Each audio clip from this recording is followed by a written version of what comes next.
Okay, so last time I did teach to you about the system thinking, many things that are connected to each other. Um, when one thing changes, another thing also changes. So today we are going to learn something called polarity. So polarity helps us understand how two things affect each other.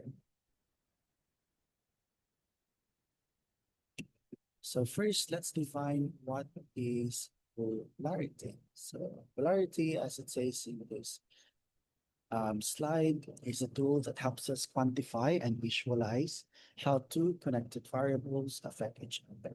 So it describes the direction of change within a relationship, allowing us to predict system behavior before it happens.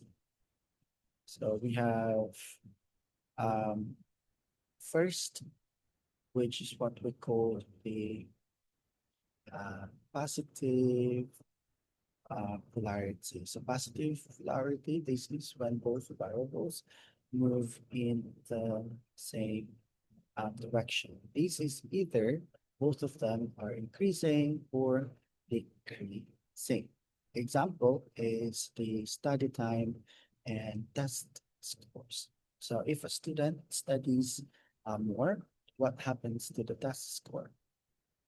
Most probably, the test score usually increases. Not all the time, but usually increases. So what? So when one thing goes up, as you can see in this example, the other thing also goes up. So this type of relationship is what we call the positive polarity. The plus sign means they move in the same direction. So do not be confused. When we say when we use the plus sign, it's actually telling us that they actually move in the same direction.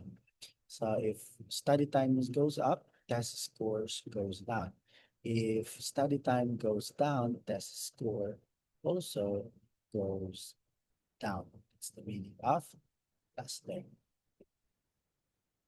Okay, so when we understand positive polarity, we can identify virtuous cycles.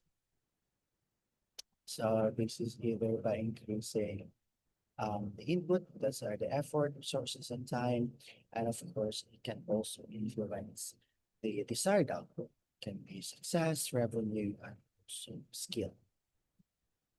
The next is what we call the negative polarity. So think about the homework and also the free time as it is illustrated as an example for this.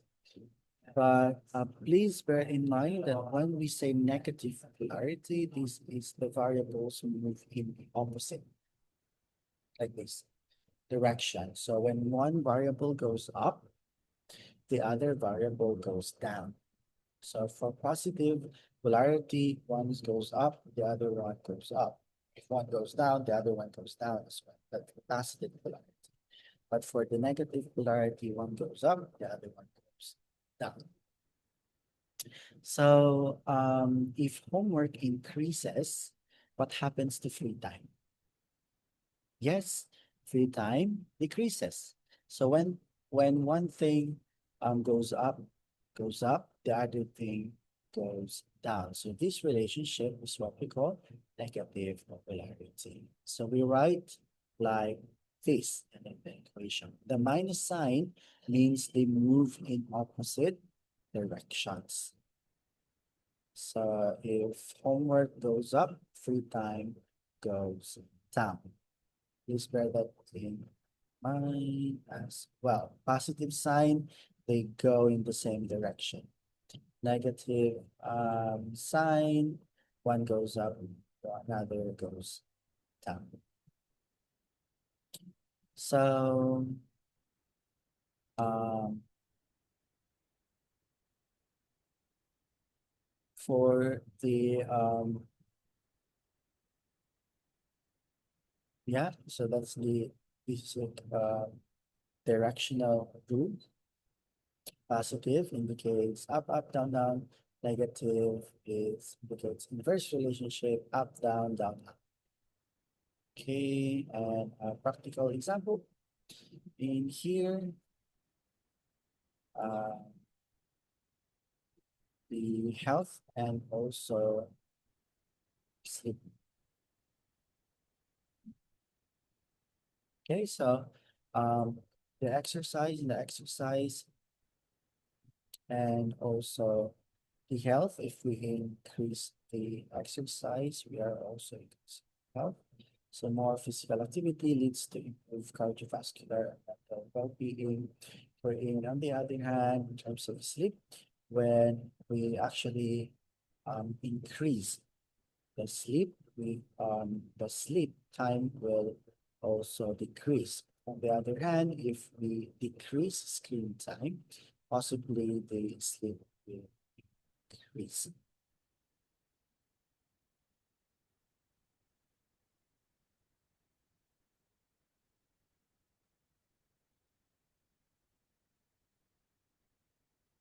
Okay, so polarity explains how one small action can trigger a sequence of events throughout the system. So, example, so late night.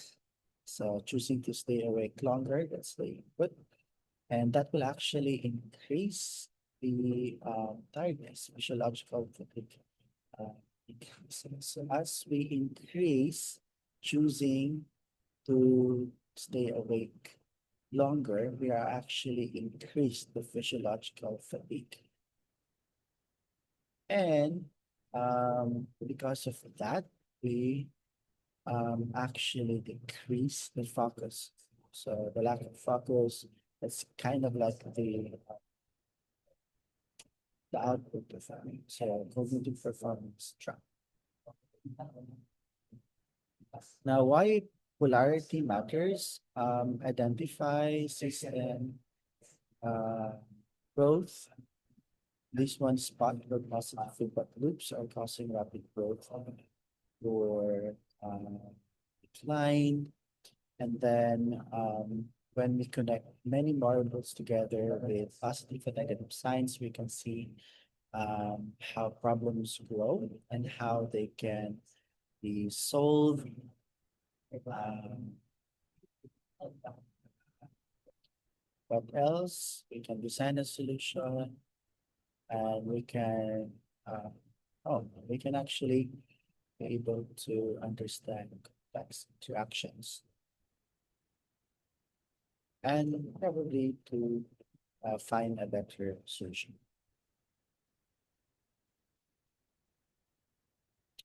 Okay, so just remember the simple rule. If both variables move the same way, we put positive sign.